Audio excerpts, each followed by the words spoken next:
Assalamualaikum warahmatullahi.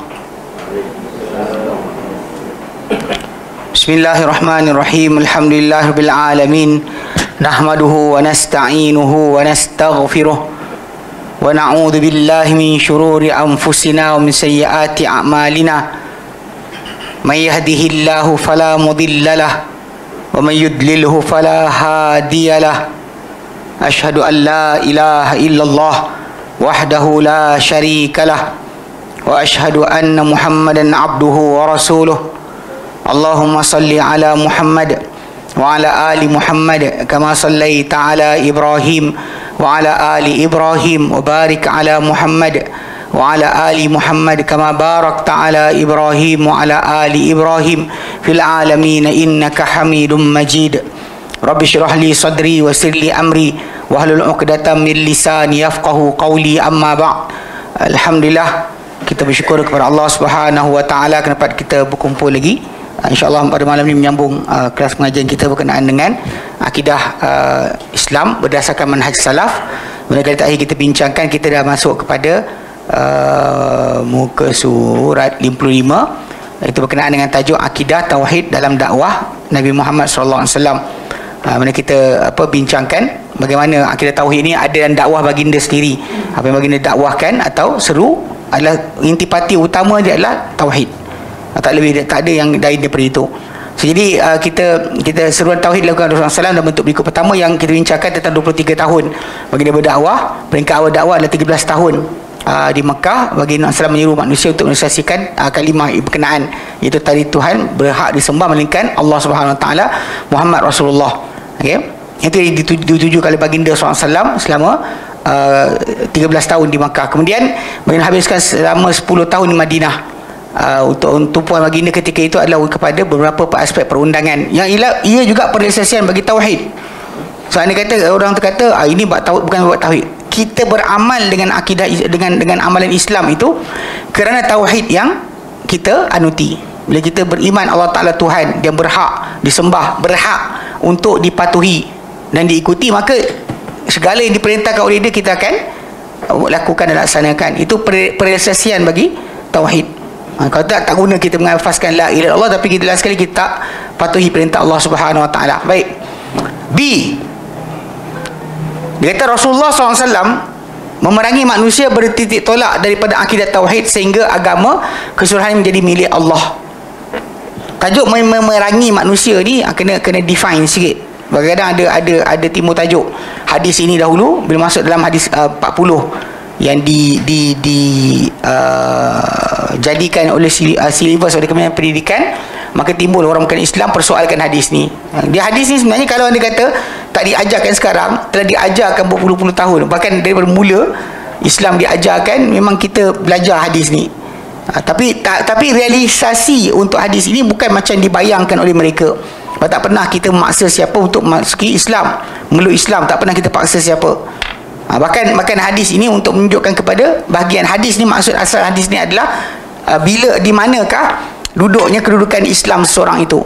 Maksudnya kalau orang tu buat apa daripada Islam, jadi darah dia, harta dia, kedudukan dia haram untuk disentuh oleh siapa saja. Itu maksud asal. Tapi salah ertikan oleh orang untuk mengatakan bahawa ini adalah ekstremisme. Kalau kita ikutkan, kita merdeka berpuluh tahun dah, tapi tak pernah pun kita paksa siapa bukan Islam masuk Islam. Tak ada kita ambil parang dan sebagainya untuk paksa. Demikian juga berlaku di tanah Arab. Daripada zaman Nabi tak pernah dipaksa siapa. Adapun peperangan yang berlaku sebab dia banyak. Halangan dakwah dan sebagainya, antaranya melepaskan orang yang ditindas antaranya. Bukannya tujuan dia untuk semata-mata memaksa manusia untuk masuki Islam, peluk Islam. Baik. Dia kata akidah tersebut tergambar pada mengucapkan kalimah tiada Tuhan yang berhak disembah melainkan Allah dan Muhammad Rasulullah Ta'ala. Meskipun berbagai kerosakan dan keburukan begitu menonjol pada zaman tersebut. Macam-macam perangai diorang buat, kahwin berjenis-jenis kahwin diorang ada, sembah berhala macam jenis apa yang mereka sembah, perbuatan bunuh anak dan sebagainya memang ada. Bahkan cuma beza dia pada zaman berkenaan. Zaman sekarang, zaman tersebut, kejahilan yang ada pada manusia tadi atas dasar ikutan mereka yang tak berpendidikan. Pada zaman kita sekarang ni, orang buat maksiat dengan pendidikan. Kemudian cari pula alasan untuk kata maksiat dia buat tadi tak salah. Tuhan tak murka. Itu contohnya lah, beza. Pada zaman berkenaan mereka tak pernah justify perbuatan mereka. Zaman sekarang orang justify untuk buat benda jahat pun, terlanggar perintah Tuhan pun ada dalil juga. Berzina pun ada dalil, mengarak pun ada dalil. Yang paling pelik saya dengar bila ada orang kata, kalau nak dalil aku boleh bagi. Lagi teruk, itu lagi teruk. Baik, Rasulullah SAW memerangi dengan tujuan merealisasikan kalimat tauhid. Mana baginda berjuang dan menentang siapa yang menyekat dakwah tadi demi untuk merealisasikan kalimat tauhid. Sabda baginda SAW dalam hadis riwayat Ibnu Umar radhiyallahu anhuma, dalam hadis Bukhari 24, Nabi sabda, umirtu, aku diperintahkan, an uqatilan nasa, untuk memerangi manusia, hatta yashhadu an la ilaha illallah wa anna muhammadan rasulullah, sehingga mereka menyaksikan, bersaksi bahawa tiada Tuhan melainkan Allah dan bahawa Muhammad adalah utusan Allah. Wa yuqimus salata wa yu'tuz zakata, mereka dirikan solat dan mereka tunaikan zakat. Fa in fa'alu dzalika, jika mereka lakukan perkara itu, 4 perkara berkenaan, mana syahadah la ilaha illallah Muhammad Rasulullah, dirikan solat, tunaikan zakat. Kalau mereka buat perkara itu, Nabi kata, asamu minni dima'ahum wa amwalahum, mereka telah lindungi daripadaku darah mereka dan harta benda mereka, illa bihaqil Islam, kecuali hak Islam saja. Hak Islam adalah macam datang dalam hadis Nabi SAW. Nabi kata, la yahillu dami imri'in muslim illa bi ihda thalath, tidak halal darah seorang individu muslim kecuali salah satu di antara 3 perkara. As-sayyibuz zani, seorang yang dah berkahwin tapi berzina. Kemudian wa nafsu bin nafsi, dibunuh balik dengan kisos.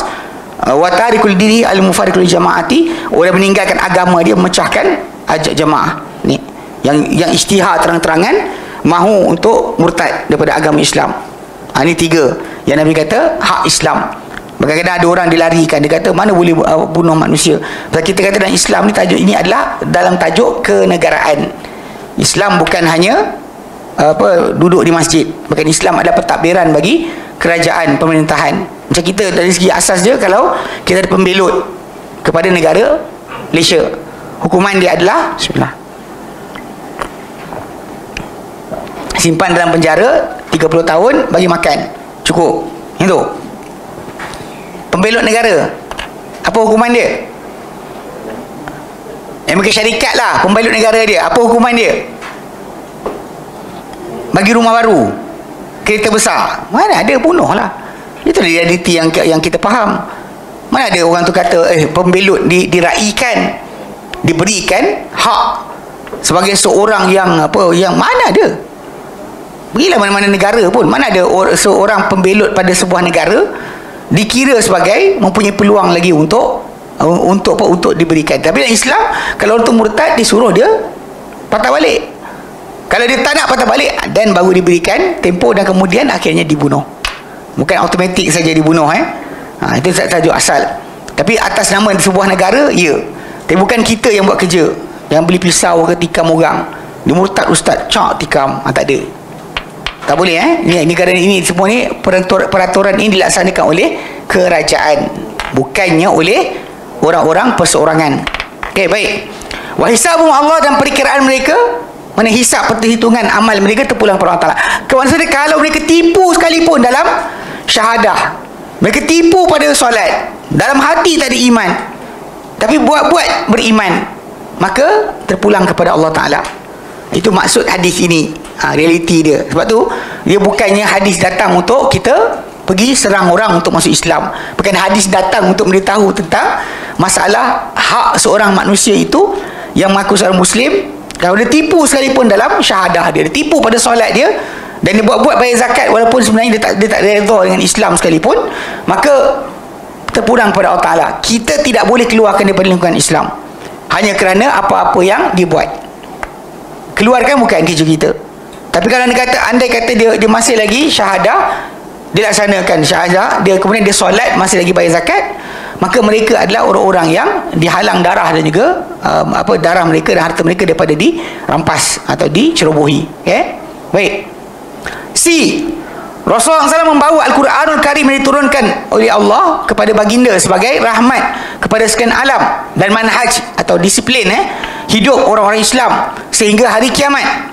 Kebanyakan ayatnya tertumpu kepada perakuan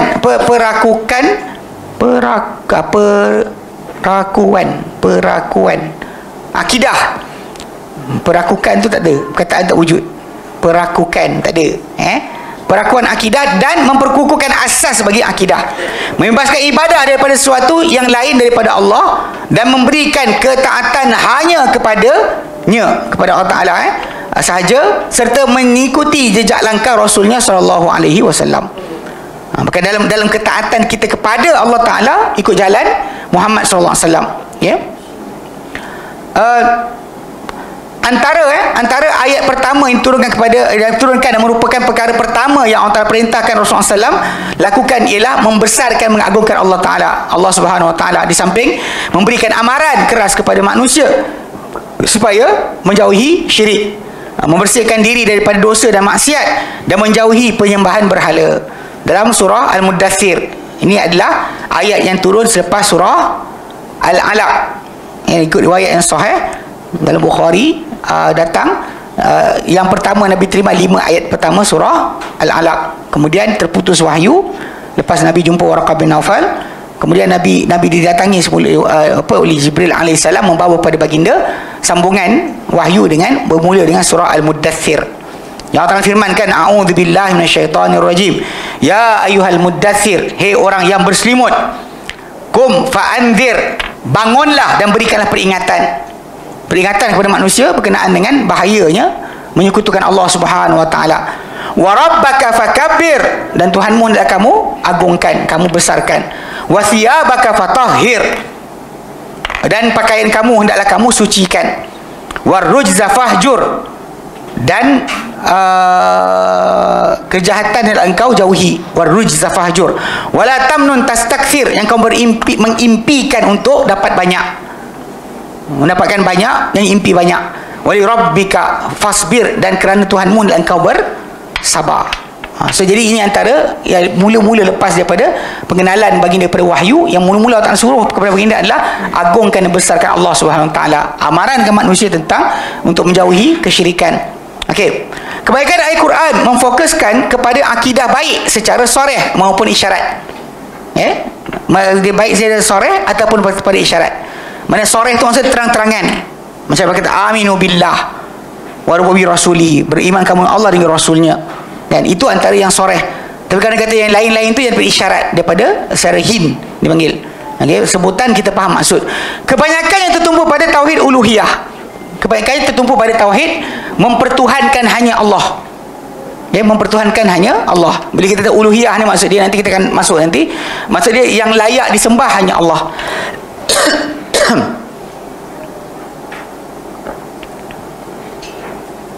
Dekat sini nanti masalah bila orang kata pecahkan tauhid kan, masalah ni akan timbul. Sebab pada setengah-setengah orang asal percaya Allah Ta'ala Tuhan, minta setan pun tak apa, minta pokok pun tak apa, minta kayu pun tak apa, minta siapa pun tak apa, minta orang mati pun tak apa. Ini realiti yang pasal apa? Masalah iyyaka na'budu wa iyyaka nasta'in tu tak faham. Ijtihad tiap-tiap hari 17 kali solat, tapi masih lagi pergi kubur minta, wahai Tuhan tolonglah kami. Ini realiti yang berlaku dalam masyarakat. Sampai kan orang kata macam, tapi kalau kita percaya Allah yang bagi, tak apa, minta setan pun tak. Saya kata minta setan pun tak apa, asal percaya Allah Ta'ala yang memberi kesan. Ini satu benda bahaya yang insyaAllah nanti dalam pembelajaran kita nanti insyaAllah kita akan kupas dengan lebih dalam lagi. Dalam bentuk mengikhlaskan ibadah, itu tauhid uluhiyah ni adalah dalam bentuk mengikhlaskan ibadah hanya kepada Allah. Tu ayat Quran yang datang dalam bentuk kan, wa'budullah ma lakum min ilahin ghairuh, sembahlah Allah hanya Allah, kamu tiada ilah kecuali dia. Ini antara penekanan yang utama. Kemudian tauhid rububiyah, iaitu pentadbiran, mana kita memperakui Allah Ta'ala yang menjadikan, Allah Ta'ala yang mengurus, Allah Ta'ala yang mentadbir. Itu pun juga dalam diri kita. Kalau kita duakan Allah, kita Allah mentadbir tapi wali pun takbir, kan gagal lah, rububiyah kita gagal lah. Allah Ta'ala tak pernah berkongsi untuk pentadbiran dunia dengan siapa pun. Sebab tu dia lah Rabb, pentadbir, pengurus bagi alam semesta, yang mewujudkan makhluk dan memanjangkan untuk makhluk terus hidup, hanya dia. Sebab tu minta hanya dia, doa hanya kepada dia. Kerana kita kata ada mentadbir selain Allah Ta'ala, ini gagal lah. Ini kegagalan yang sangat dahsyat. Okay. Nama-nama dan sifat Allah Ta'ala, okay, semua dah datang dengan bentuk berkenaan lah. Kemudian asas-asas iman dan Islam, perkara-perkara gaib. Gaib ni maksud dia, yang gaib ni apa? Ni jangan pula jadi macam bomoh pula, percaya gaib tapi masih buat maksiat. Sebab perkara gaib ini maksudkan adalah apa yang Allah Ta'ala tersebut tentang dirinya sendiri sebagai yang gaib. Kalau kita buka surah Al-Baqarah ayat ketiga, Allah nyatakan alladzina yu'minuna bil ghaib, orang bertakwa, orang beriman dengan gaib. Nak tahu maksud dia, tengok akhir surah Al-Baqarah. Allah nyatakan amanar rasul bima unzila ilaihi min rabbih wal mu'minun kullun amana billah wa malaikatihi wa kutubihi wa rusulihi. Itu semua tu gaib. Masuk gaib itu ada kata, tapi ustaz kitab kan zahir. Tak. Kitab tu turun dari Allah Ta'ala kepada Nabi. Awak nampak ke? Tak nampak. Itu gaib lah. Nabi itu dilantik oleh Allah Ta'ala. Awak nampak tak? Tak nampak. So gaib lah. Maksud juga apa lagi para malaikat dan Allah Ta'ala sendiri. Sebab tu kena faham, gaib itu yang penting. Banyak orang kadang-kadang dia kata kita iman dengan gaib, tapi tak ada takwa. Itu bukan iman gaib yang dimaksudkan. Macam bomoh kan, saya percaya hantu, polong, setan, betul raba bini orang, raba anak orang. Nampak tak? Mindset gila panggil. Kalau kita beriman macam hari akhirat, kan kita akan nak buat apa? Kita tahan diri. Nak cakap, kita fikir Allah Ta'ala akan hitung kita balik. Ini iman gaib yang dikendaki, bukan iman gaib yang macam masyarakat kita ni percaya jembalang, kelewon lah benda, tak tahu. Saya tak faham kan. Percaya benda-benda tu ada makhluk halus, tapi perangai macam setan. Setan tu macam dia. Dia realiti kan masyarakat kita. Saya ingat dulu apa Uncle Seekers kot, yang dia pergi apa bertekak dengan apa Dr. Falah Khamsah. Waktu benda tu berlaku, saya tak dekat Malaysia, saya kat Yaman. Saya tengok pakcik ni kata, ya benar kan, tak tahu percaya tak Al-Quran ada setan ada syaitan dia sikit. Betul Dr. Falah Khamsah jawab dengan bijak jugalah. Ada syaitan, ada jin, tak ada hantu, tak ada pocong, tak ada. Dia kata yang itulah. Tapi tengok perangai lah. Apa dia kata apa? Hantu suka perempuan seksi. Astaghfirullahalazim. Okay, bila kita kadang-kadang orang statement macam ni, nama setan apa, hantu suka ini, suka itu, dia dua possibility. A, Nabi bagi tahu melalui perkhabaran baginda dalam Quran atau hadis, itulah yang gaib yang kita tak tahu, baginda tahu. Kalau bukan sumber dari Nabi SAW, maksud dia apa? Sumber dia setan je lah. Orang tu kawan dengan setan dan setan bagi tahu dia. Dia kawan setan lah. Macam mana boleh dia tahu benda berkenaan kalau bukan pemberitahuan Nabi? Awak dapat mana? Tok guru saya. Tok guru awak dapat dari mana? Tanya balik lah. Balik tengok sampai pada zaman Sulaiman.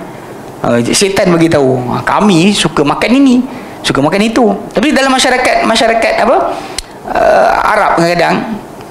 Tapi lah benda ni pasal nukilan, jadi kadang terkeluar. Masih lagi, tahu tak kita makan nasi putih tu, ada riwayat asar datang, jin mengaku kami makan nasi putih.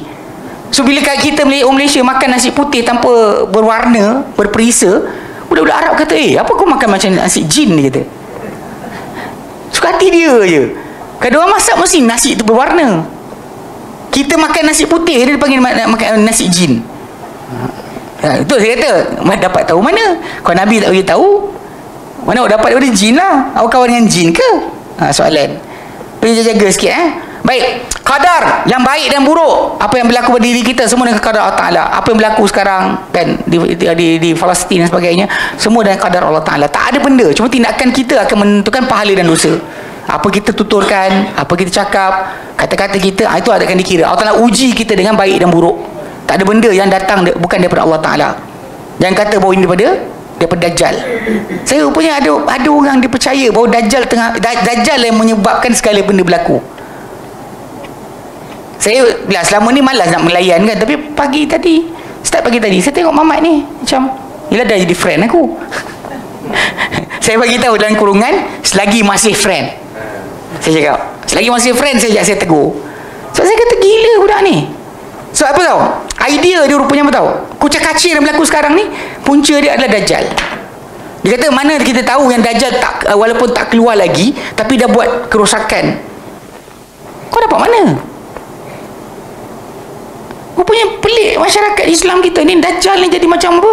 Satu, macam bila dulu Qorin, anak tak bangun untuk sekolah, Qorin. Suami tak sayang bini, Qorin. Ada apa tahu lafaz lain apa? Saka. Tak pasal ni? Tahun 80-an, 90-an awal masuk sampai sekarang, semua buka, tumbuh pusat rawatan Islam macam cendawan keluar. Semua orang pandai menjampi, semua orang pandai menghalau setan. Realiti dia kita perhatikan balik, semua salahkan hantu. Badan sakit, kita ni manusia, ada limit kita. Badan kita ni ada dia punya jangka masa. Macam tahu hard disk komputer ni, dia sampai masa dia akan mati. Tak ada kekal abadi sebenarnya. Macam badan kita juga. Kita pula tanya, kenapa semalam sihat je tiba-tiba je macam ni?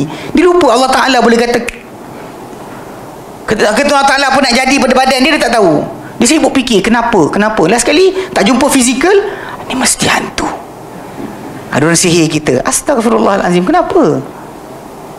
Pelik kan? Jadi semua nak salahkan hantu. Dan sekarang pula dalam tempoh sekarang ni, semua salahkan Dajjal. Apa sal? Sebab kita sekarang ni Dajjal besar tak keluar lagi. Asal kita sibuk kata dia ni semua dia buat ni?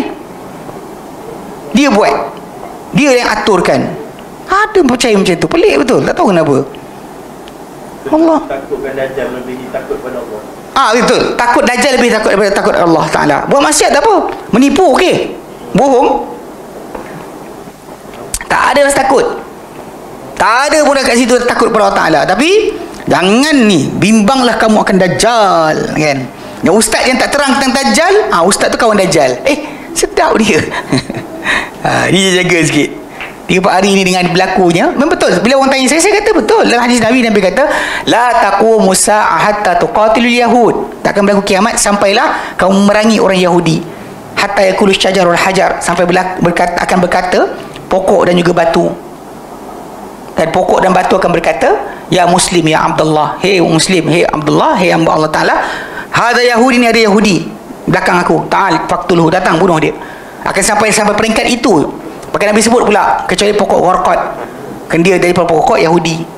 Memang Nabi sebutkan kita satu benda, orang Islam kita ni, sumber agama kita ni open, terbuka pada semua. Tak ada kita simpan kan, ni ilmu ni kita je tahu. Siapa duduk batu salam tahu, tak datang batu salam tak tahu. Rahsia huruf mana ada.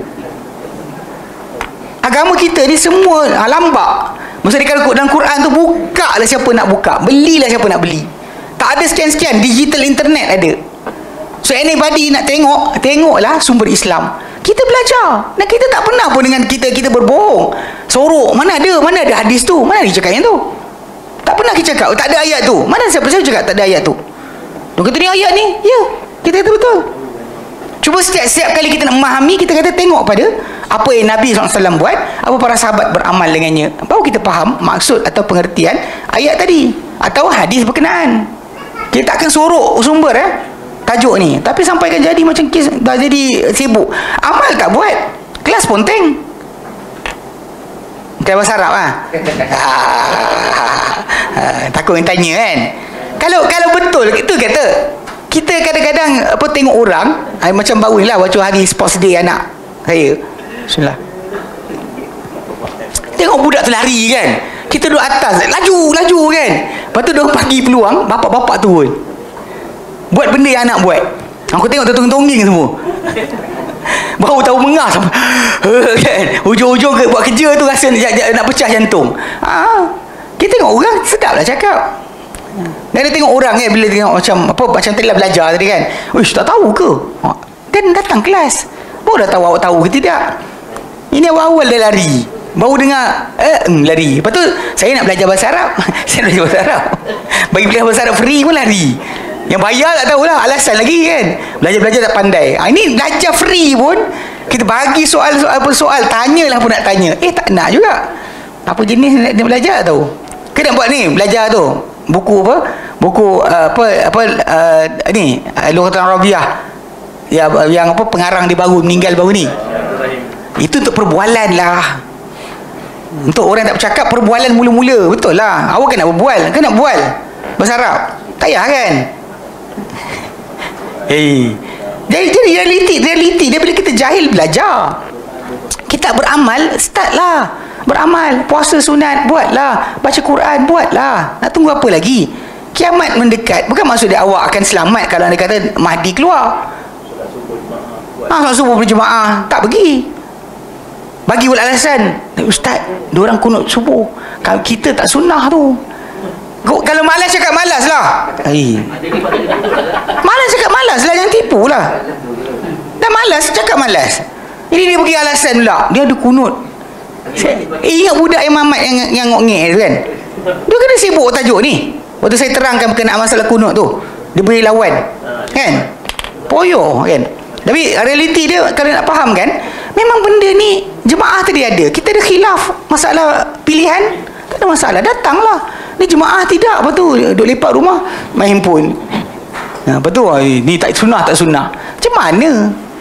Ni realiti yang kena jaga sikit lah. Okay, baik jadi kesemua ini melibatkan perkara, dia kata baik buruk syurga, okay? Baik syurga, penghuni dan nikmatnya, neraka, penghuni dan azabnya, samalah.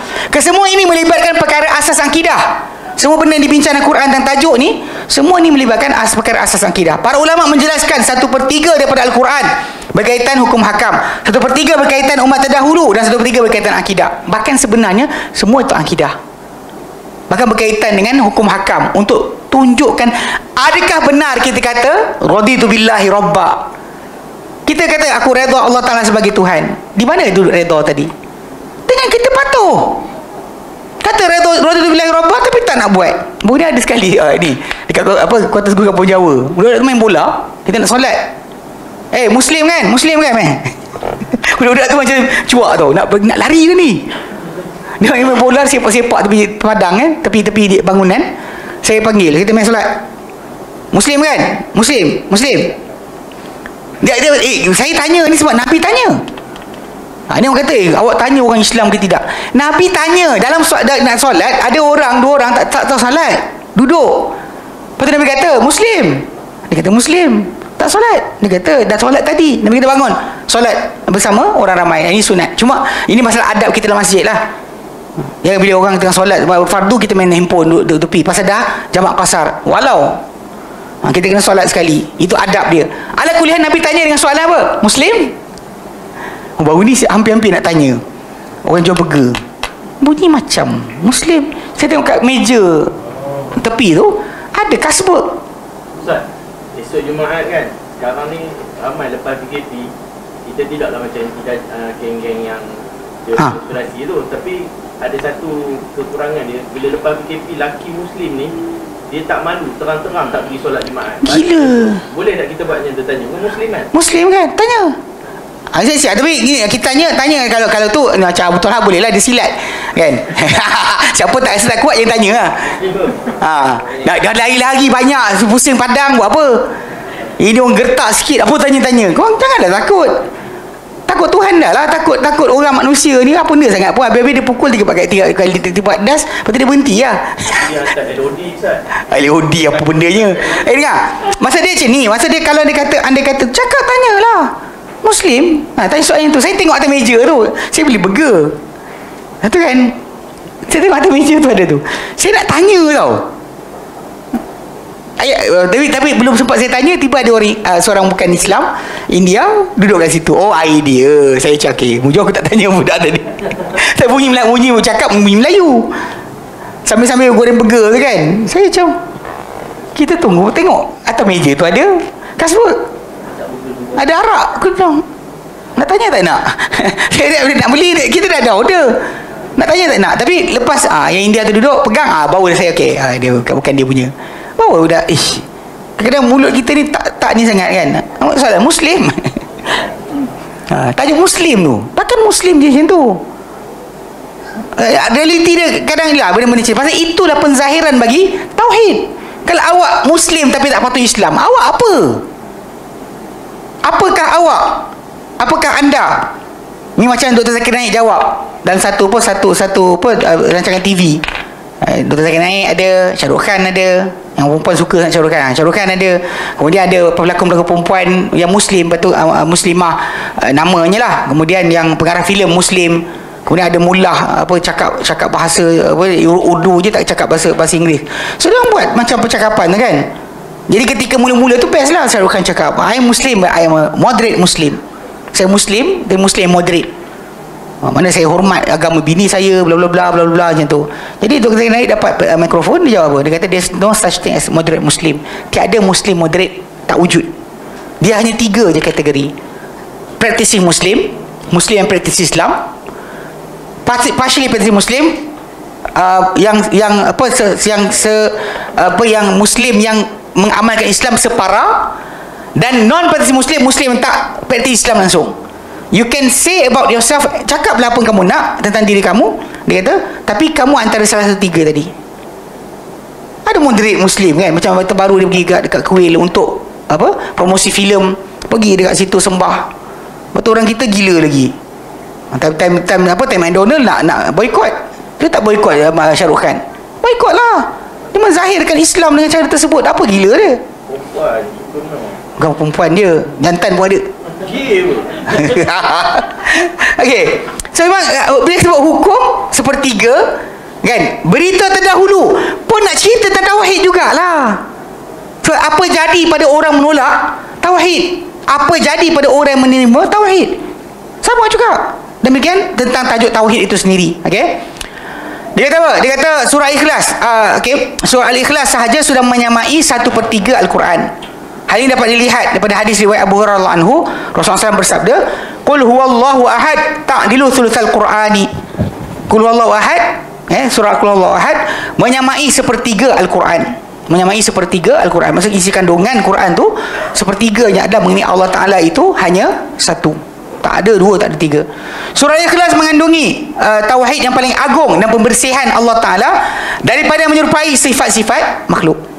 Kan, yang kita nafikan dari Allah Taala tentang tajuk apa-apa yang berkaitan dengan Allah Taala. Tak ada sekufu, tak ada beranak, tak diperanakan, hanya menjadi tempat pergantungan. Itu semua tu adalah sifat Allah Taala yang hanya milik dia sahaja, tak ada yang untuk yang lain. Baik, perkara usul dan cabang.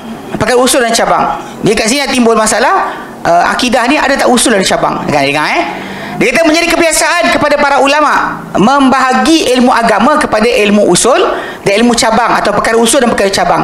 Pembahagian sebegini ditolak oleh sebahagian ulama kerana dilihat daripada segi praktikalnya ia kadang-kadang menyebabkan hukuman kafir secara tersalah ke atas perkara-perkara usul. Hukuman kafir secara tersalah atas perkara-perkara usul dan pemberian keuzuran pada orang dan perkara cabang. Maksudnya kalau kita sebenarnya tajuk akidah ni tak sepatutnya timbul masalah tu. Kalau kadang-kadang orang timbulkan masalah macam detail tentang syurga, detail tentang tajuk syurga, tajuk tu memang syurga itu sendiri tak boleh nafikan, tapi pasal detail dan syurga tadi, tanah dia apa, pokok dia apa sebagainya, dekat situ ada para ulama kata mungkin situ cabang. Tapi pasal usul tadi perkara tadi. Tapi cuma masalah kadang-kadang benda-benda macam ni, bab-bab kenal usul dan cabang, usul dan furuk ni, kadang-kala benda-benda yang usul pun jadi furuk. Pasal diorang kata ini furuk akidah. Ini ada mazhab akidah. Sebab kita dalam konteks masalah kita belajar akidah berdasar manhaj salaf, tidak ada cabang. Tidak ada cabang. Tak ada kita kata oh ini tak apa tak percaya, ini tak apa percaya. Tak, kita cakap macam tu. Sebab kalau kita kata kita boleh macam tu, sebab pada asas, contoh pada golongan yang membahagikan macam tu, dia ambil mana-mana yang mutawatir itu usul. Mana datang daripada hadis-hadis ahad, dia kata furuk. Tak percaya pun tak apa. Macam kes kumpulan yang tak percaya Adam jadi di tanah, yang kata ada evolusi manusia daripada monyet. Kenapa tak jadi kufur? Sebab dia kata ini cabang akidah. Kumpulan ni dia merasakan ini cabang akidah. Memang kita Allah ciptakan, tapi cara cipta tu tadi kita boleh boleh berbeza. Allah sebut dalam Quran Adam dari tanah, datang dia ialah, tapi ustaz tak tahu tentang khalaqa fasawwa, cipta dan mengelokkan ciptaan tadi, lintas monyet dia kata. Ini realiti yang anda kena jaga kadang-kadang hatta masalah tak percaya qadar pun ada orang ingatkan bahawa itu adalah furuk. Dia kata furuk, ini furuk, tak perlu keluarkan orang daripada akidah. Nasi ijtihad tentang Dajjal, apa je tu dia kata, tak perlu kata ini cabang je. Terus saya tanya soalan, Dajjal tajuk agama ke tajuk muamalat? Agama. Bila agama mesti ada dalil. Mana boleh awak pakai kepala awak? Ni realiti, kena jaga-jaga sikit. Macam manusia ni tak tahulah kenapa. Jadi dia kata, secara segi perhatikan, ia kadang-kadang menyebabkan hukuman kafir secara tersalah ke atas perkara usul dan pemberian keuzuran terhadap perkara cabang. Ia juga kadang-kadang menyebabkan sikap suka mempermainkan perkara-perkara penting dalam agama kerana memasukkannya ke dalam perkara cabang agama sahaja. Dibahas tentang zat Allah Ta'ala, dibahas tentang sekian. Hadis datang dah. Tapi dia main lagi. Dia kata, tapi ni furuk Syekh. Ni furuk. Ni jaga-jaga sikit. Antara tokoh ulama yang tidak menyetujui pembahagian tersebut ialah Syekh Islam Taimiyah dan murid Ibn Qayyim. Ni kalau dia kata masuk pada ulama ilmu kalam, memang dia kata boleh. So bagi dia, apa datang secara mutawatir, apa bukan secara mutawatir dia, mutawatir pun bincang pula. Zonni ke qat'i? Zonni ke qat'i? Dia zonni, apa dalalah dia, maksud dia jelas ke sama-sama? Dia pergi detailkan lagi. Cuba untuk cara kita panggil apa? Ada usul, ada furuk. Yang last sekali, benda berkaitan usul tentang Allah Ta'ala pun buang. Saya kisahlah minta pada pokok. Saya ingat Ustaz Abu Mubarak, dia cerita pada saya. Dia kata benda pernah jadi kes. Dia geng-geng tu kata ini masalah fiqah Syekh. Minta pada orang mati ni kan. Ini masalah khilaf fiqhiyah. Jadi Ustaz Mubarak kata apa? Tolong tunjuk dekat ana mana kitab fiqah yang bincang tajuk ni. Saya nak tengok. Tak ada. Diorang kata ini khilaf fiqah. Minta pada wali, minta pada kubur, ini khilaf fiqhi. Bukan tajuk akidah, dia kata. Sebab apa dua-orang buat macam tu supaya apa tahu? Bila cakap macam tu, dia buat pun tak apa. Sebab apa? Canggah Syekh. Sebab alah, dalil tak sama. Okeylah. Dia betul, kita pun betul. Keluar dari khilaf, semua orang betul. Bila dia tanya, Ustaz Mubarak tanya, tunjukkan anak mana kitab fiqah bincang. Tak ada. Tajuk ni bincang dalam kitab akidah tentang minta pada orang mati, ada betul-betul tawasul. Tak ada dalam kitab fiqah bincang dalam tajuk akidah. Ini realiti yang kadang-kadang dia mainkan. Dia kata ada khilaf Syekh. Ulama' ni kata boleh, ulama' ni kata boleh. Ni 3-4 hari ni ada pula main gendang pun elok pula. Sewil ke? Astaghfirullahalazim. Bergendang itu baik. Astaghfirullahalazim. Jantan pula tu, zaman Nabi yang bergendang perempuan je, jantan tak bergendang. Apa salah pula? Tahulah. Payah cakap. Tahu? Nah, kan jadi kita dah bagi tahzir, kan ditahzir lagi orang. Macam mana? Tapi dah orang gila, kita nak biar kan? Baik. Beliau beralasan pembahagian seumpama ini tidak terdapat pada zaman sahabat, tabi'in maupun zaman imam-imam terkemuka. Memang tak ada. There's no such thing as usul and furu' berkenaan tajuk akidah.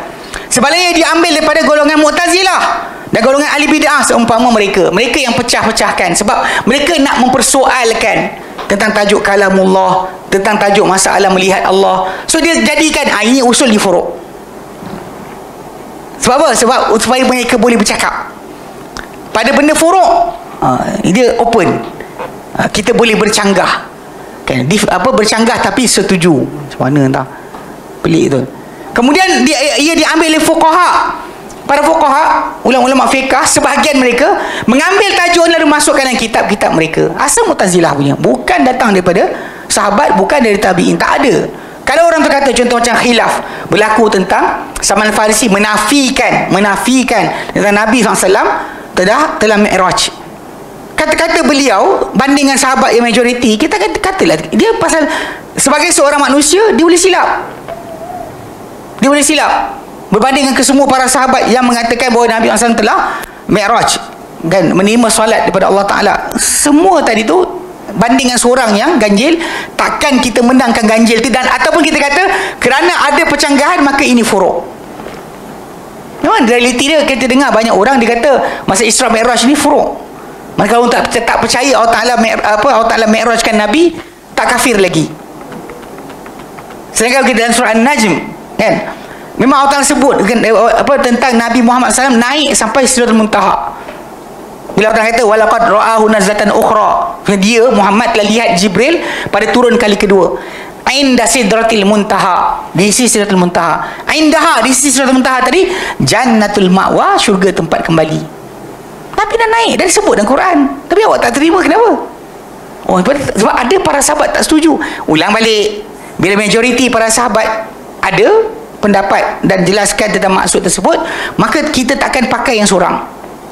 Takkan pakai yang seorang untuk mengatasi yang ramai. Ini kaedah yang jelas. Tapi masih lagi orang kata kalau dua orang bercanggah kita boleh ada idea ketiga. Tu gila.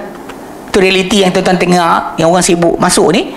Bab tajuk akidah ni konon bahas lagi, sebab mereka menyangka bahawa kalau ada sedikit sumber itu berbeza, maka boleh untuk kita masuk dan memperbahaskan lagi dalam. Ini realiti yang sebenarnya berlaku. Walaupun sebenarnya itu adalah amalan orang Mu'tazilah, bukan daripada amalan para sahabat. Bagi Syekh Islam Taimiyah, jika dikatakan permasalahan usul sabit dengan dalil qat'i, okay? Sebenarnya permasalahan amalan juga sabit dengan dalil qat'i. Jika dikatakan permasalahan usul sabit dengan dalil qat'i, kan bila saya sebut kan ada qat'i, ada zanni. Dia kata mana yang qat'i, yang mutawatir, ini adalah usul. Mana yang zanni, yang boleh jadi ya ke tidak, dipanggil sebagai furu'. Dia cuba pecah macam tu. So dia kata kalau macam tu, sebenarnya permasalahan amalan juga sabit dengan dalil qat'i. Bahkan menurut beliau, permasalahan ilmu tidak berdasar kepada dalil qat'i. Beliau banyak permasalahan ilmu tak berdasar dalil qat'i. Bahkan dalam tajuk kita, Nabi ajarkan kepada para sahabat tentang Islam, Islam bila atau agama. Bila Nabi utuskan para sahabat pergi kampung-kampung, hantar seorang je. Bila seorang, automatik ikut Mu'tazilah punya fahaman, dan siapa mengikuti mereka, dan zanni. Sebab awak dengar dari seorang. Bila seorang, ada tak keberangkalian dia lupa? Possibility lupa ada? Ada. Dan zanni. Kalau qat'i mana? 10 orang datang kat awak, 10 orang datang, kami adalah wakil Rasulullah, baru ikut logik macam tu. Tapi Nabi buat macam tu ke? Tak. Nabi hantar para sahabat ke kampung-kampung seorang-seorang. Bahkan bila datang Badui tu datang jumpa Nabi, dia kata, engkau punya utusan datang jumpa aku cakap macam ni, betul ke? Kan dia datang jumpa Nabi, mana Nabi hantar seorang, cukup dengan seorang tadi. Sebab tu tajuk qat'i zanni tak timbul tajuk sebenarnya. Asal dia sahih, maka berjalan. Dia akan berjalan. Bukannya kena tunggu orang ramai cerita baru jadi qat'i, baru jadi boleh jadi dalil. Bahkan beliau banyak permasalahan ilmu yang tidak berdasar kepada dalil qat'i. Pandangan terhadap sesuatu masalah sebagai qat'i atau zanni adalah merupakan perkara tambahan yang timbul kemudian. Sebab asal yang Nabi suruh semua para sahabat sami'na wa ata'na. Bukan datang bahaskan, ya Rasulullah betul tak macam ni? Agaknya kan mungkin Allah perintahkan kepada engkau macam ni, tapi engkau faham macam ni kot. Kalau awak buat perangai tak senonoh itu, habis agama runtuh. Bab solat entah-entah mungkin bukan 5, mungkin 1 je kot. Rukuk tu tak possibility. Ini kebarangkalian. So realiti dia, agama yang akan runtuh habis. Tak ada benda yang boleh dilaksanakan. Atau golongan terkemudian zaman kita sekarang kan, bila ada yang menafikan tentang rejam, hukum rejam, ada yang menafikan berkenaan dengan jihad, perang, semua sekali berdasar tajuk tadi lah. Sebab dia cuba nak kata macam mungkin maksud ni bukan macam ni, mungkin. Cakap para sahabat Nabi tak pernah pun terima arahan Nabi mungkin. Tak ada mungkin. Dia orang akan buat tanpa sebarang persoalan. Okey, dia kata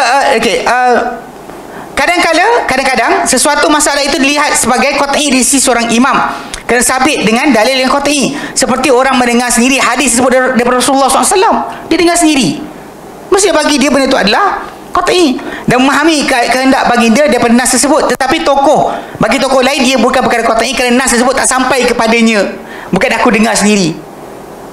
Jadi bila tak dengar sendiri, maka automatik saya rasa saya tak percaya. Ni macam ni apa Ibn Azhar yang sesat tu, yang dia kata kan, yang saya tak dapat jumpa lagi sejak hari tu. Dia ada minta, nanti kalau tu saya share. Ingat buat live, geram aku. Dia tajuk itu dia macam ni. Dia kata, ustaz, kalau saya tak saya bukan nafikan hadis, tapi saya tak percaya lagi. Boleh tak? Sebab saya tak percaya lagi, belum lagi percaya hadis. Adakah saya keluar agama? Saya tanya, apa yang awak tak percaya? Soalan yang tanya juga, apa yang awak tak percaya? Sebab ada hadis-hadis tadi yang lemah, ada hadis-hadis tadi yang tak sabit. Soalan sini, apa benda yang awak katakan sebagai benda awak sangsi tu? Ada tak jawab? Bahkan saya kata contoh macam solat 5 waktu. Ini benda qat'i. Awak tak boleh kata macam saya rasa macam tak. Sebab saya tak nampak sendiri Nabi solat depan saya. Saya tak nampak sendiri Nabi sebut benda tu. Habislah. Dan in the end dia akan start lari daripada agama. Habislah. Kita tahu dalam agama ni ada benda datang hadis tadi macam tu. Kemudian kita tengok kesepakatan para sahabat di atas perkara berkenaan. Apa kesepakatan mereka? Ijma' tu adalah hujah. Hadis itu datang, tapi masalah kesepakatan para sahabat. Kesepakatan para sahabat tadi menjadi hujah ke atas kita untuk tahu meaning dia hanya satu saja. Tak ada maksud lain. Ini penting. Jangan terpengaruh dengan orang yang kata saya tak dengar sendiri, saya rasa boleh sangsi. Saya nak tunggu saya dengar sendiri. Pada benda ni adalah perbuatan macam Bani Israel lah. Lan nu'mina laka hatta narallah jahra. Kami tak nak beriman. Dah dapat semua benda dah. Semua benda dalam agama dapat dah. Dapat nikmat lintas lautan, batu pecah keluar mata air, ketuk, Musa ketuk kan, turun magna wasalwa, semua dah settle. Datang hari mereka terima arahan Allah Ta'ala, tiba-tiba orang kata pada Musa, kami takkan beriman kepada engkau sampai kami lihat Allah depan mata kami seketul. Ini realiti dia. Kalau kita tak nampak, kami tak percaya. Ni sama lah Mu'tazilah punya ajaran yang diikuti oleh ahli kalam, yang diikuti oleh golongan-golongan Asy'ariyah Maturidiyah, sama. Dia kata tak ada, saya tak nampak. Dia was-waskan. Hadis dah sahih, dia was-waskan. Saya ingat macam benda ni baik kali kalau kita lihat dulu. Macam ketika tajuk apa kan, Kuibs ataupun ni lah dekat Perlis, bila Ustaz Salman Ali kan dia bahas dengan mula sekali dengan Wan Husin. Hadis tu punya banyak. Kawan ni ambil satu je yang dhaif, dia tinggalkan yang lain. Jadi Ustaz Salman Ali sebut, dia kata kenapa Ustaz ambil yang ini, tinggalkan yang lain? Ini semua sahih. Dalam perbuatan lain semua sahih. Kenapa yang ini sibuk dikorek-korek? Ini dah dhaif. Kita ada banyak lagi yang sahih. Kenapa yang ini sibuk? Dia nak timbulkan keraguan. Macam tu juga masalah dengan Nodros pun sama juga. Dia keperangai dia apa? Sibuk korek yang ni, hadis ini dia pecah. Hadis sahih bersepah lagi sebenarnya. Dia cuba nak ragukan. Cara dia apa tahu? Ragukan. Mana semua bersih sahih. Yang ni hadis ni tak sahih ni.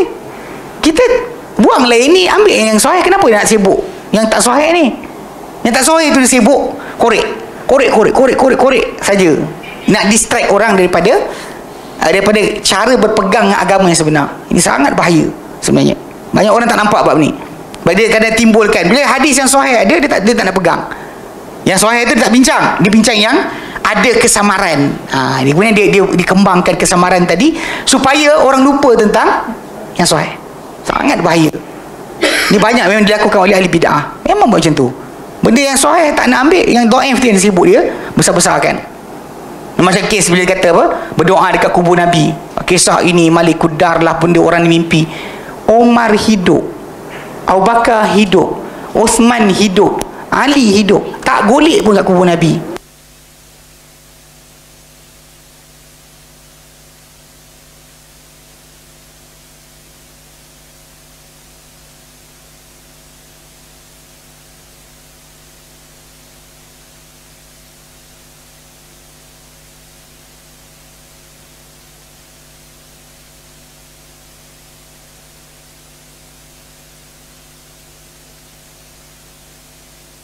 Pedal pop takut biru. Pedal pop ni hanya aiskrim je. Geng-geng lari.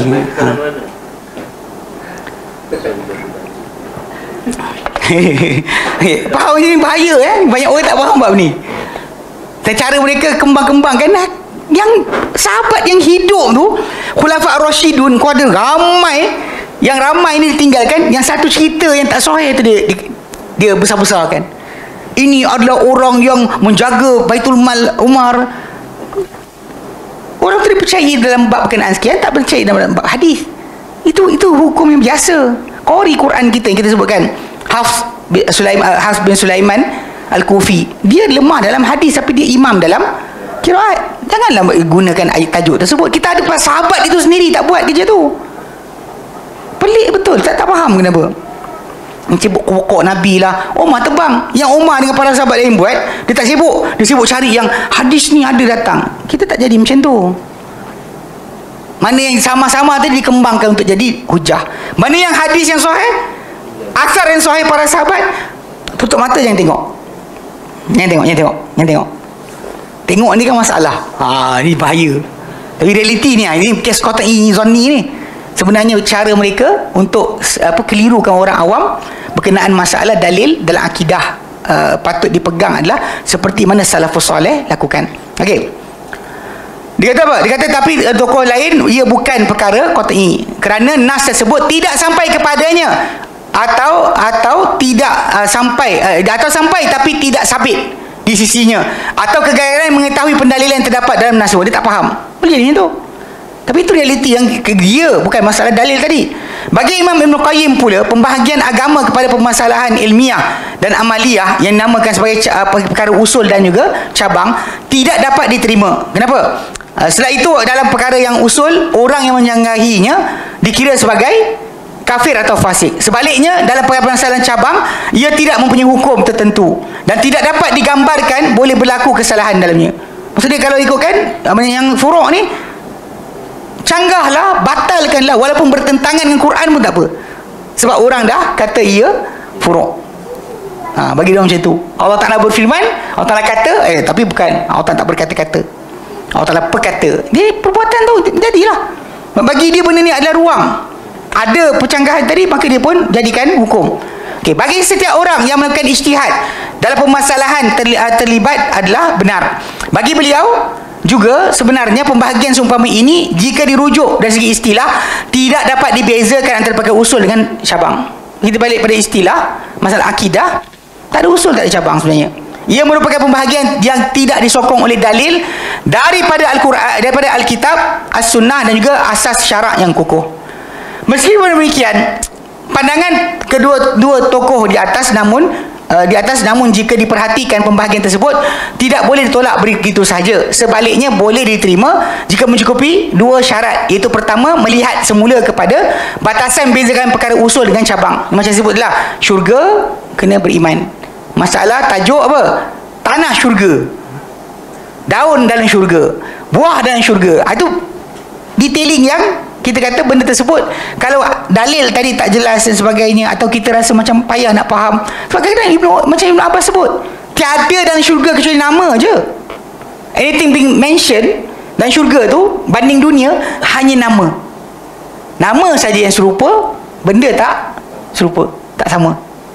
Nama serupa tapi benda tak sama. So kita banding macam tu memanglah akan timbul perbahasan tadi. Tapi syurga tu sendiri, menafikan syurga tu ada masalah lah.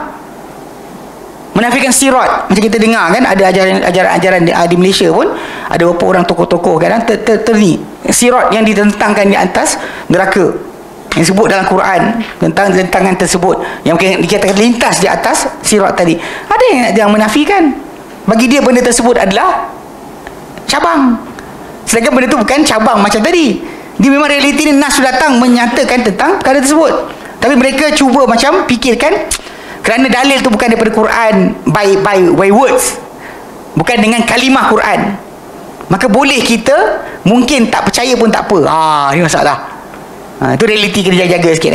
Macam saya fahamkan tadi kan, dia benda tu syurga sebagai asas wajib percaya, tapi detailing yang sungai dia, tebing sungai macam mana, itu boleh kita kata itu lebih layak untuk dikatakan cabang. Ia perlu memikirkan batasan yang mengandungi makna yang sahih dari segi syarak. Itu pertama. Kedua, syarat kedua adalah melakukan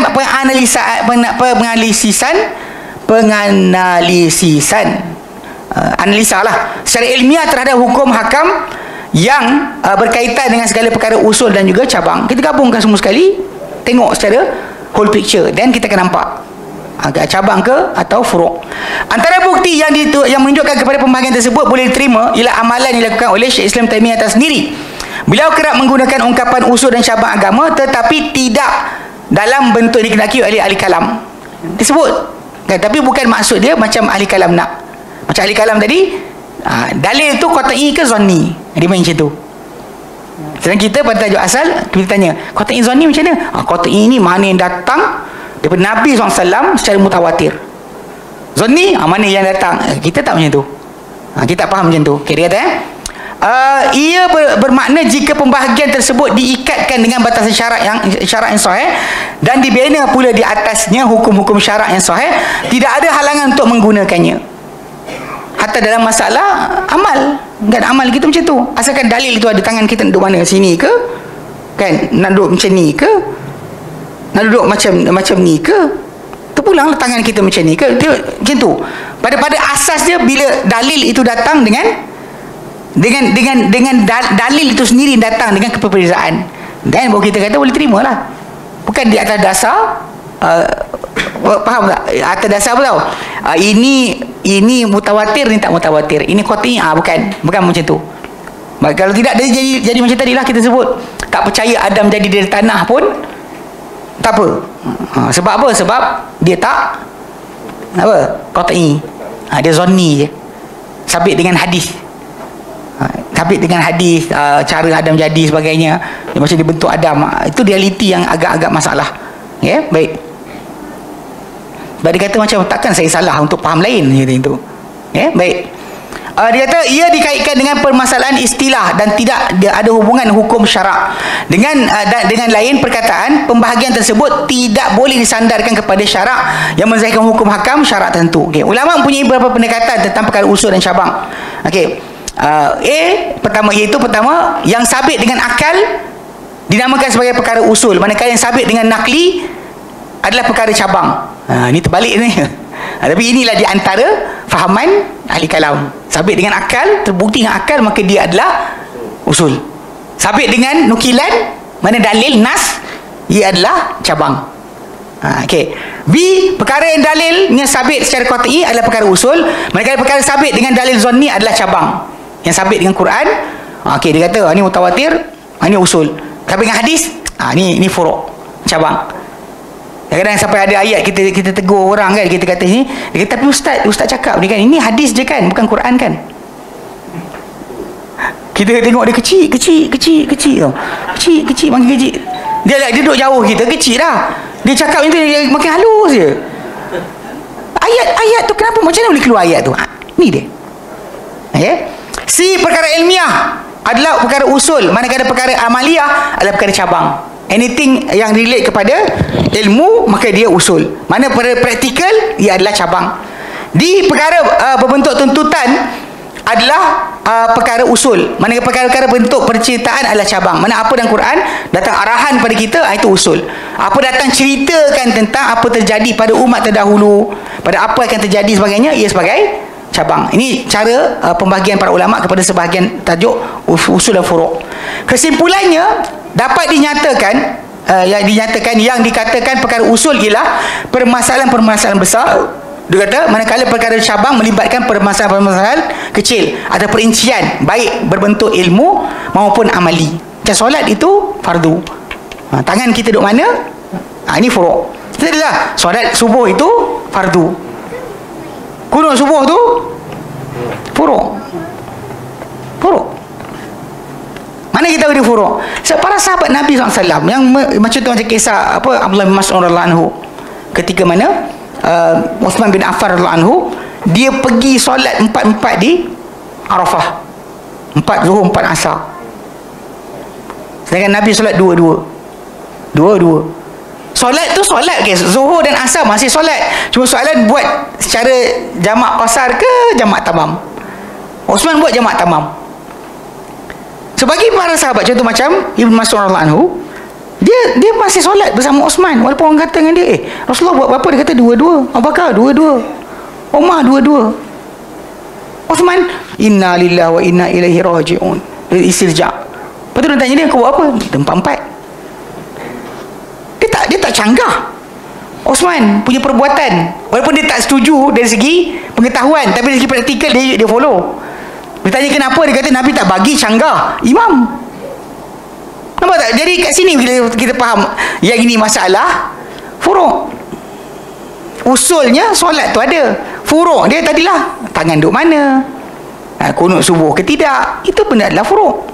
Jangan kata benda tu usul. Lepas tu kalau anda kata macam masyarakat kita ni tak faham bab ni, ada masalah lagi. Dalam hal ini Syekh Islam Taimiyah sendiri menyatakan permasalahan ilmiah dan juga amaliyah adalah perkara permasalahan usul agama. Jadi kata permasalahan ilmiah dan amaliyah adalah perkara merupakan permasalahan usul agama. Manakala permasalahan kecil atau perincian adalah merupakan permasalahan cabang. Macam saya sebut tadi lah, kan, tadi macam kita kata tasyahud ada masalah jari nak angkat bila, betul angkat kena gerak ke tidak, tak. Itu je cabang. Usul solat tu sendiri mesti ada. Sebab kita faham sudut usul dan furuk tadi, kata dari segi asasnya benda yang usul tu memang akan kekal.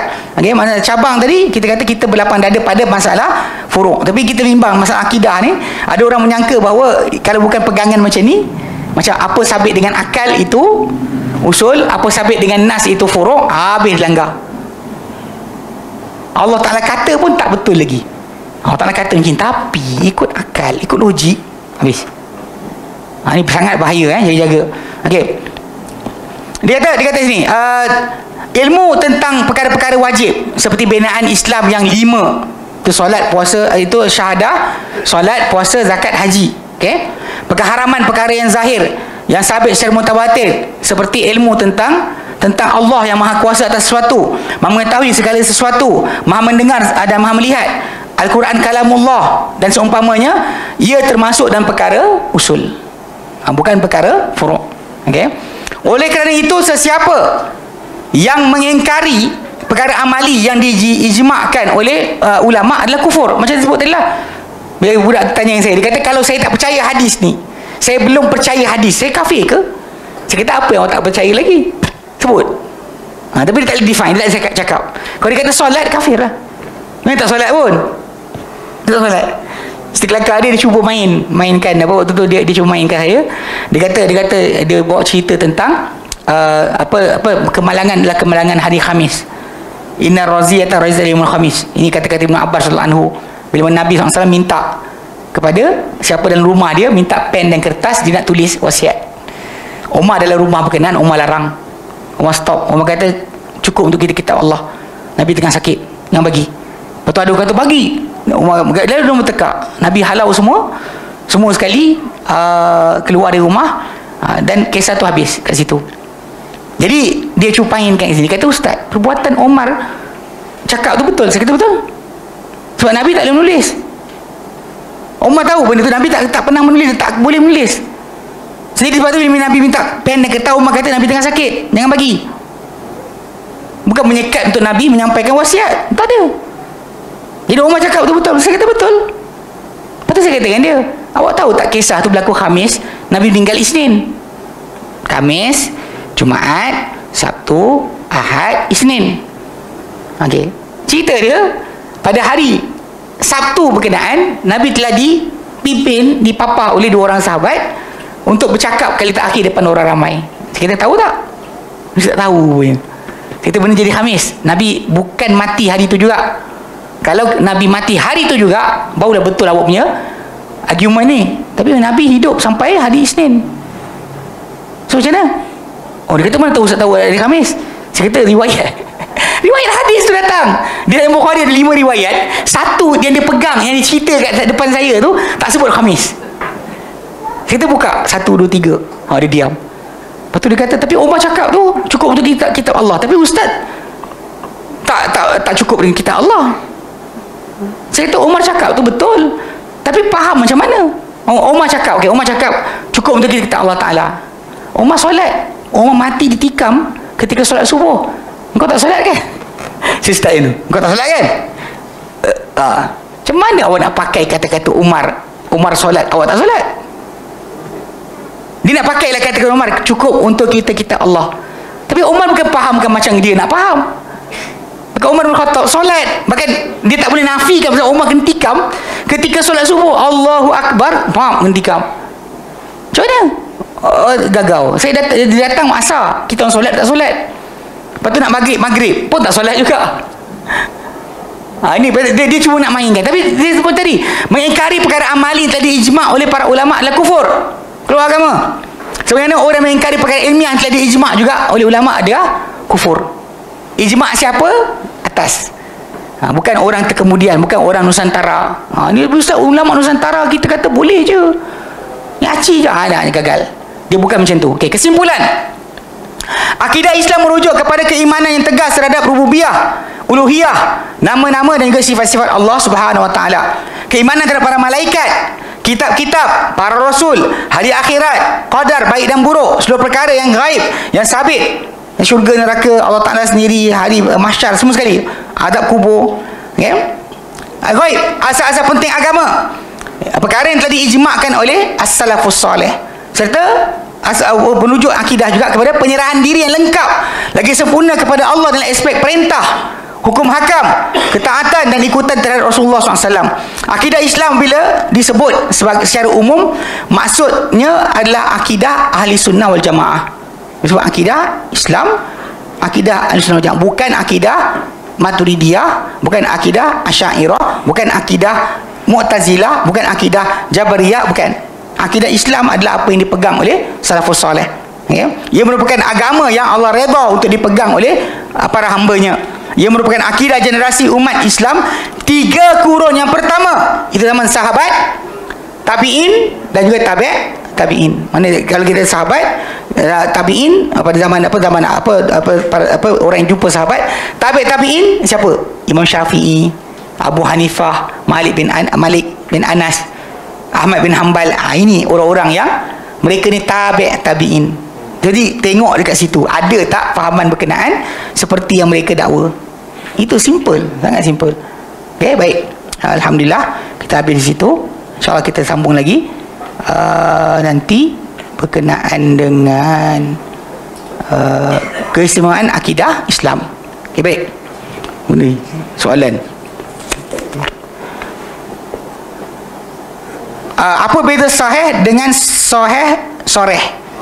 Okey, dengar. Sahih ni sahih lah.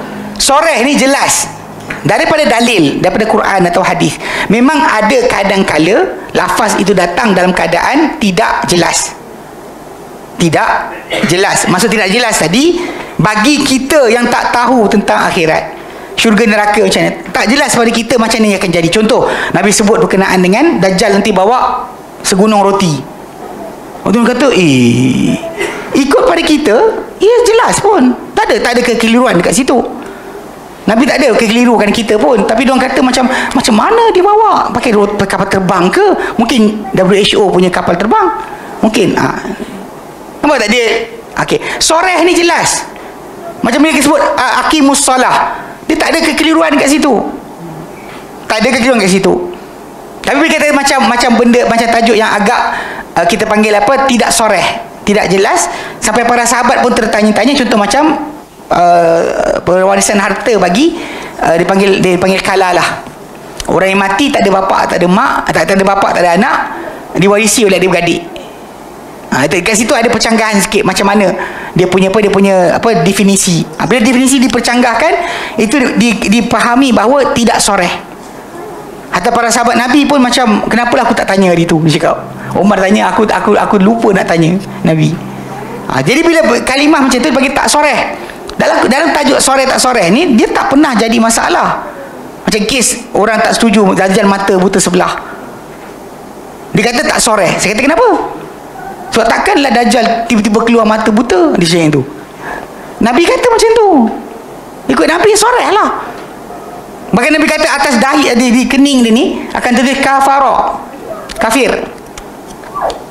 Nabi sebut kafara. Nabi kata akan dibaca ia oleh semua orang beriman, orang Islam. Semua Muslim akan nampak tulisan tersebut. Soreh tak soreh? Soreh lah. Tapi bagi dia orang, tak soreh lagi ni. Kalau anda kata dapat dibaca oleh semua orang tak adalah ikut Dajjal. Saya kata dunia ni sekarang tak tunggu Dajjal besar, Dajjal kecil pun semua tunggu gelupur, tergolek-golek. Pada Tuhan Harun Maksa'ad, yang kata Tuhan Harun tu kan, dah lumpuh atas kursi roda pun anak murid datang salam cium tangan lagi. Nazim Haqqani, sekarang ni Hisham Kabani tengah sakit, tak larat bangun, anak murid masih kata dia wali. wali, penghulu para wali, sultan para wali, yang kau cakap semua jadi. Dia tak boleh cakap pun untuk sembuh diri dia. Kan macam dulu apa Abuya Asy'ari Muhammad Arkam, pengikut sampai sekarang tak percaya, tapi dah mati lumpuh kot. Belum lagi macam Airpin kan, mati lumpuh. Serius, saya sebut nama ni, mati lumpuh. Semua orang mati lumpuh, tapi anak murid pengikut dia sampai sekarang masih gila. Dia lah orang kita nantikan, dia lah sekian. Dah masuk kubur dah, tanam makan dia ulat dah. Diorang masih lagi duk, bila Abuya akan datang balik? Tak faham tak benda ni? Kat belum lagi Dajjal besar. Dajjal bongok-bongok macam ni pun semua terkucil. Serius. Itu yang menunjukkan bahawa Dajjal betul datang nanti dengan semua benda dia buat. Sungai api, sungai air, kan, syurga neraka pada tangan dia. Depan Nabi kata, siapa nampak syurga dia jangan masuk, siapa nampak terjun. Siapa terjun dalam syurga Dajjal akan masuk dalam neraka Allah Ta'ala. Siapa masuk dalam neraka Dajjal akan masuk syurga Allah Ta'ala. Dia benda ni kadang-kadang masalah soreh ni pada orang yang pakai akal, dia macam masih lagi tak jelas. Bagi kita ahli sunnah, bila Nabi sebut jelaslah. Macam mana nantilah. Itu sebab kadang-kadang macam kes yang kita orang tak berkata-kata, dia bincang huruf dia macam mana, suara dia apa. Bila dia persoalkan, yang soreh jadi tak soreh, tak jelas. Kalau kita pula ahli sunnah, bila kita kata laisa kamitslihi syai', macam mana Allah firmankan macam itulah dia akan jadi. Macam mana tahu, tunggulah mati nanti. Jadi realiti kita soreh dengan tak soreh ni tak ada timbul tajuk, unless dua dalil bertembung. Macam tangan Nabi ada satu riwayat kata Nabi letak kat sini, dia kata Nabi angkat kat sini. Dekat sini yang tajuk timbul tak soreh. Kalau satu saja, kena ikut satu bentuk je. Tapi bila ada dalil dengan dalil, barulah timbul mak pengertian tak soreh. Kalau tidak, tak boleh awak kata tak soreh. Ataupun macam contoh macam kalimah tu datang tapi tak ada definisi dari Nabi. Contoh macam sebut kullah. Bila mencecah air 2 kullah tak menanggung najis. Soalan, apa itu kullah? Orang kita angkat tangan, ustaz, kullah air kat masjid. Kullah ni water jar, jug air. Soalan, jug air saiz dia macam mana? Ada besar, ada kecil. Soalan bila Nabi kata boleh mencecah air 2 kullah. Kullah mana Nabi maksudkan? Diorang macam kat sini tak soreh lah. So tak ada contoh untuk kita kata ini dia. Sebab tu masalah benda ni jadi dianggap percanggahan. Pada diorang, pada para sahabat, diorang tak tanya balik, ya Rasulullah kullah mana satu? Tak tanya pun kullah macam mana, kullah besar ke kullah kecil. Ni realiti yang kena faham. Itu kadang-kadang jadi macam tu. Bila daripada Nabi dengan para sahabat tak ada penjelasan tambahan, maka kat situ kita panggil tidak soreh. Atau ada 2 dalil, tak soreh. Tapi kalau satu saja dan jelas maksud, tak ada timbul masalah, tak soreh. Kecuali orang tersebut beriman atau mempunyai akidah, etika kepercayaan ahli kalam, dan dia akan semua tak soreh. Ustaz, kenapa setengah ulama dalam kitab dia akan sebut kalau orang yang suka menipu ni sebagai fulan dajjalun kadzabun.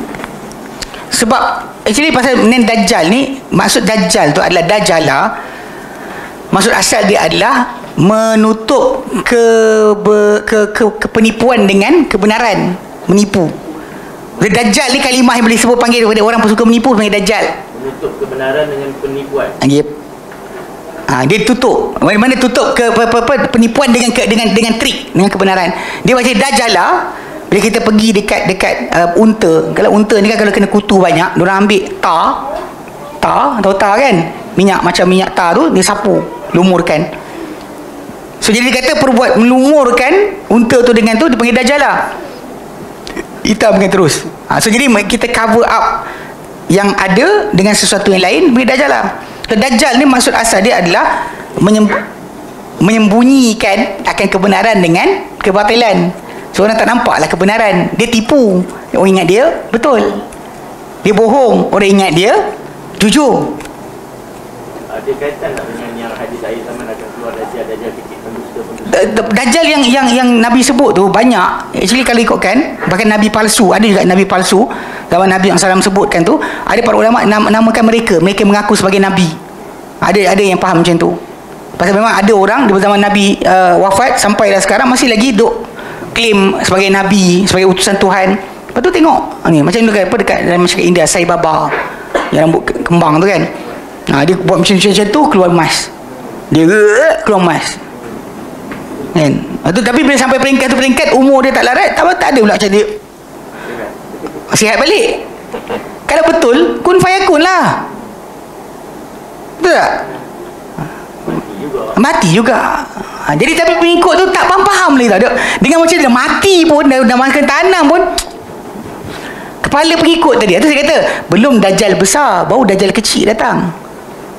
Dah sungkur-sungkur semua kan, baru ditunjukkan kekayaan kan, pegang duit macam tu semua macam kan, main-main macam Ayapin kan, dia mati lumpuh. Pengikut dia siap kata Ayapin lah Tuhan saya. Realiti benda tersebut pasal apa? Pasal memang manusia ni tendensi. Sebab tu Nabi kata Dajjal mata busa sebelah mata.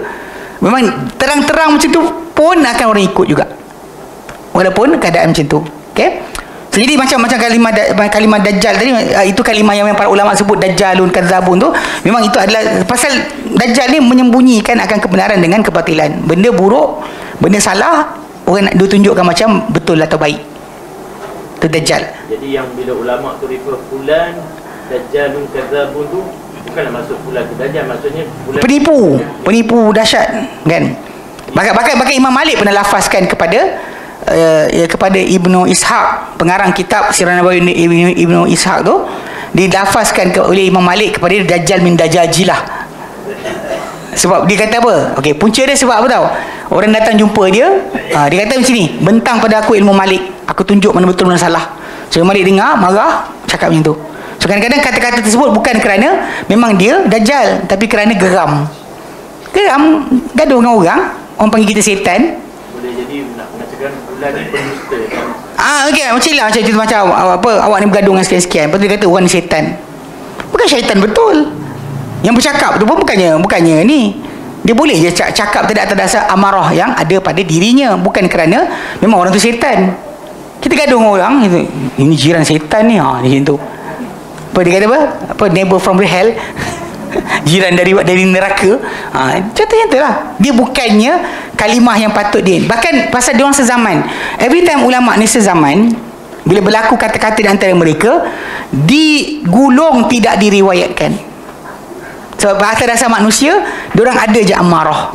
Boleh saja mereka bercanggahan. Unless orang tersebut memang ahli bid'ah, dan baru kita terima sebulat-bulat. Bukanlah bermaksud ulama mengatakan macam tu, maksud perangai Dajjal ni tak. Dia pendusta. Tak. Bagi dia pendusta. Siapa suka bohong atau buat menipu atas nama Rasulullah SAW, atau macam Imam Malik cakap tu kan. Tapi Imam Malik cakap Muhammad bin Ishaq, dia seorang perawi yang diterima dalam masalah hadis. Cuma dia pernah cakap macam tu, bentang kat aku Imam Malik, aku tunjuk mana betul mana salah. Imam Malik marah, kata Dajjal bin Dajajilah. Tapi diorang sezaman. Bila sezaman cakap macam tu, dalam masa yang sama orang lain pula kata Muhammad bin Ishaq diterima, dan tak boleh kita terima Imam Malik macam kata-kata tadi. Dia kena detail apa sal dia cakap macam tu, bab mana dia menipu. Itu lain. Dalam hadis utamanya kena bagi tahu, dia kena mufassar, bukan umum je.